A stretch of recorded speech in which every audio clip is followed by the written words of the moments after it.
How do I grow my podcast? That is the biggest question that I have gotten over the last few months from different podcasters, creators, entrepreneurs, business owners. And the reason why this is the biggest question I'm getting right now is because it's one thing to launch a podcast, but it's a totally different thing to grow it, to continue to increase your downloads and your numbers, and not only that, to increase your revenue and make money from your show. Today, we are going to cover how to audit your podcast so that you can take the show that you love and continue to grow it, continue to make the impact that you want to be making, and possibly even make some money doing what you love. Let's get into it. I'm Simona Costantini. I'm the founder of Volt Productions, and today we are talking all about how to audit your podcast. This is a service that we offer within the agency and something that we have done a lot of over the last 12 months or so, because a lot of creators and a lot of people launched their podcast, and not a lot of people know how to actually continue to grow it and monetize it and transform it as you continue to grow and transform as well. So we're going to hit on a couple of different areas today. And the goal of this is to help you get a pulse check on where you are right now so that you can continue to grow the show that you absolutely love while hitting the goals that you have. So we're actually going to start right there. When it comes to auditing your podcast, the very first thing that you want to do is make sure that your podcasting goals are still aligned with your brand and with your audience. I want you to think about, is your goal to grow? Is it to monetize? Or do you need to maybe take a shift and pivot entirely? Not only that, what about the metrics? What about the numbers? Are you paying attention to your downloads, to your engagement, to your conversions, to your completion rates? Do you have a good pulse check on your engagement? Do you have a good pulse check on the analytics overall? This is really important when it comes to auditing your show because a lot of the answers that you're looking for can be found in the data that your show is naturally just providing you. So first, you want to make sure that you get really clear on what your podcast goals are. The next thing we're going to do is we are going to review your branding, the branding of the show. Is your podcast name, your cover art, your description, are they clear? Is it engaging? And does it tell your audience what they need to know just by looking at it? For example, with your podcast name, if you have a program or a service, you might want to title your podcast after that program or service to keep it all in alignment with what you are doing and creating within the brand. So, having that said, a lot of the times people will create a podcast and they'll name it something that they think people will understand or resonate with. But the challenge is sometimes when we get too clever or too creative, it actually misses the mark completely and it confuses people right off the bat about what your show is talking about, who it's for, and what you're going to be sharing within the episodes. People have a hard time understanding, does this resonate with me? Is this episode for me? Is this show for me? When the cover art, the name, and the description of the show are unclear. So you want to make sure that you start there when it comes to your podcast branding. The next thing that you want to look at is, does your branding align with your target audience and with your niche market? And then further than that, are your episode titles SEO friendly? Do your show notes have keywords within them? Are you taking your content and leveraging it in a way that is across your entire brand, right? So take a look at the branding of the show. How does it present itself on the podcast apps? How does it look compared to your competitors in your niche market? And also, how does it look when it's on your website? Is everything cohesive and does it all make sense? And on top of that, is it driving back to your audience and explaining to them what they need to learn and what they need to understand? The next thing you want to do is to analyze your content and the format. So you can start by taking a look at your podcast episodes. How are they structured? Are they structured in a way that is engaging for your audience? Is your audience following along in a story, for example? Is it clear to them the flow of the episode? These things matter when it comes to client retention and when it comes to growing your podcast overall. Podcast growth means that people are coming back to your podcast to listen to the different episodes so that you're either answering a question that they have and you're providing them with solutions to some of the things that they're struggling with. Do your podcast episodes follow a structure that is easy for your audience, for your listener to digest? And does it follow that flow? The next thing you want to consider is your content actually valuable to your listener? Are you spending the first 10 minutes of the episode just going back and forth? Oh, hey, how was your weekend? Oh, it was good. We did this and so on. In today's day and age, people don't necessarily care. Your audience does not necessarily care about that specifically. People want to get into the content, they want to get into the experience, and they don't necessarily want to hear 10 minutes or even 5 minutes or even 3 minutes of you just back and forth babbling and so on, so on.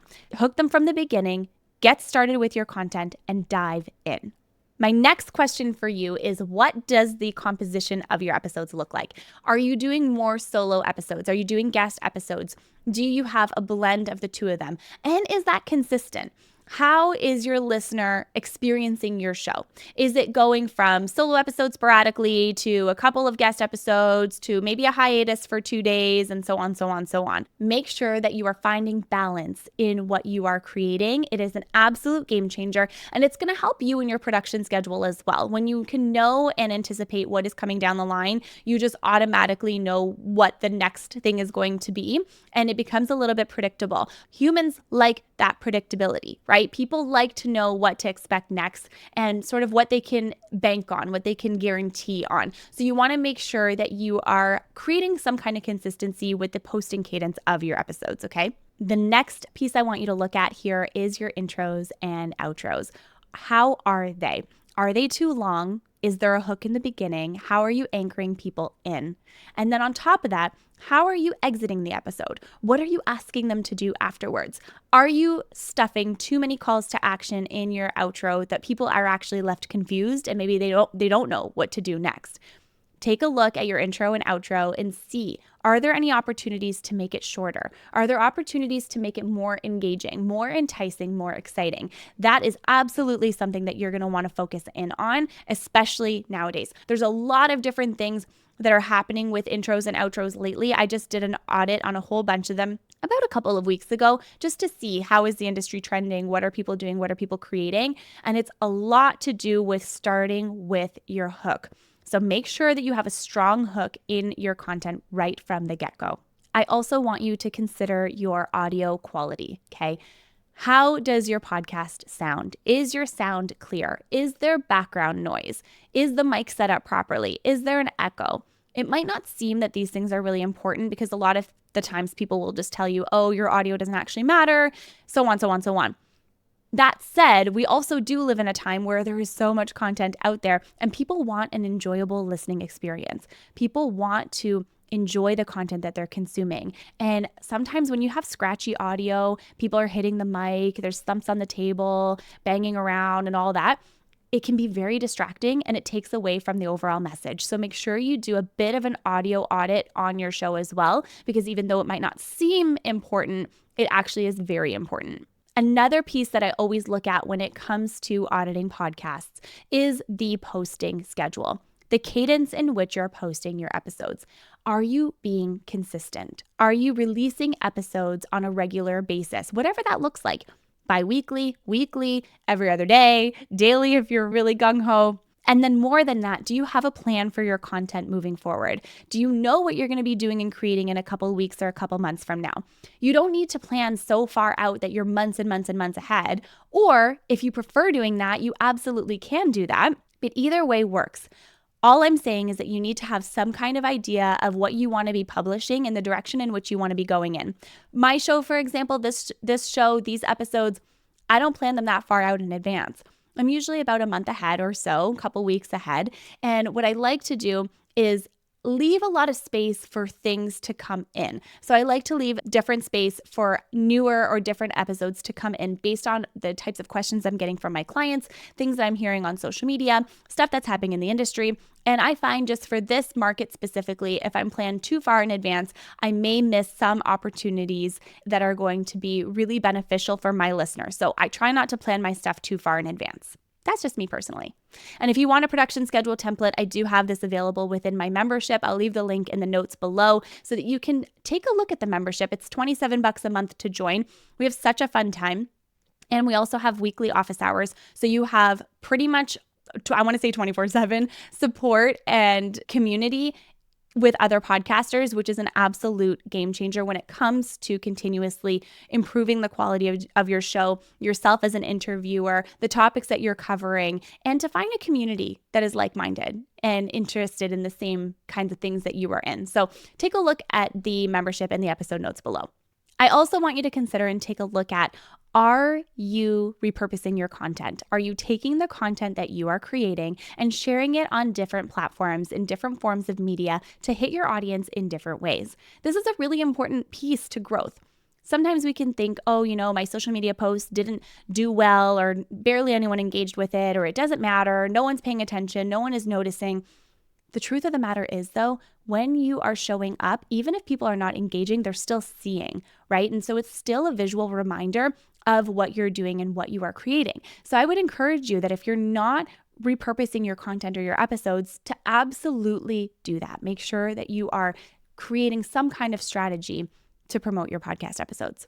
The next thing you can audit is your audience and your engagement. So are you reaching out to your audience through email or through social media? Are you answering DMs and questions? Are you sharing the podcast episode link when you say you're going to? Are you publishing consistently and engaging with your audience there as well? Are you answering questions and comments on YouTube and or on Spotify for creators? All of these things are important. When you show up for your audience will show up for you. So the more that you can continue to share your content, put your voice out there, share your message, in turn, you are going to build an amazing community around your show and amazing community just in general. And this is great because then when you encourage your listeners to take action with you, like rating, reviewing, subscribing, joining an email list, buying a course, whatever it is, when you do that, you've already built the relationship with your audience, with your listener, and they learn to trust you. They learn that you are trustworthy, and they see and they learn and they know that what you're saying is accurate, and it makes them more likely to take that next step with you. And the last thing I'm going to say on this piece here is making sure that you're tracking what types of content get the most amount of engagement. Success leaves clues.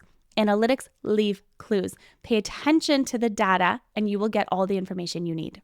I also want you to audit your SEO and your distribution. Are you using strong keywords in your episode titles, in your description, in your episode notes, in your blog posts, in your newsletters, in your YouTube content? And not only that, are your podcast episodes easily searchable? One way to make sure that they're easily searchable is to start answering questions that people have that you may not already know that they have, okay? This is the best type of content. It answers questions for people so that when you're putting your questions into a podcast app or into YouTube or into Google, your show comes up as the solution. So take inventory of some of the questions that your audience always has for you and create content around that. And this last one here might actually be a little bit surprising. And I was a little bit surprised when I first started doing podcast audits of how many shows were set up without this in mind. But are you on all the major podcast platforms? Take a look at where your show is being distributed and make sure that you are on all of those platforms. And lastly, taking a look at your analytics. What is the data trying to tell you? Are you paying attention to your 7, 30, and 90-day downloads? Are you taking a look at your listener engagement, your retention rate? Do you know and are you aware of when your audience tends to drop off? And are you aware of what the conversion is from people who find you and how they convert into listeners? All of this data is super, super important because it's going to give you insights and clues into some of the questions that you have around your own growth. When you take a look at the data will show you which episodes did best and why.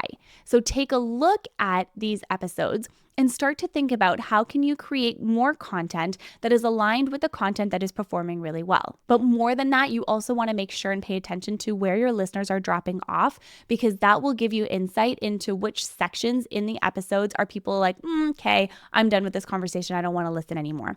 When you can take that information and actually use it to your advantage, it'll help you figure out how you need to restructure your podcast episodes.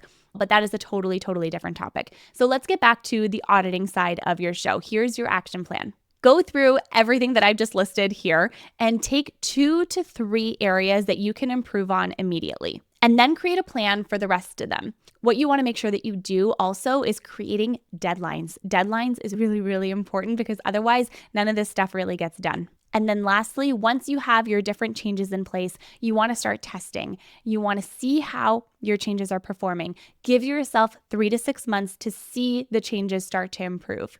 And ask me your questions. Leave your comments so that I can help you. And let me know what your thoughts are and how you're auditing your show as well. Let me know if this was helpful. I'm so excited to have been here with you today. Good luck auditing your show, and know that I'm always here to help and to support you with whatever you need. I will see you soon.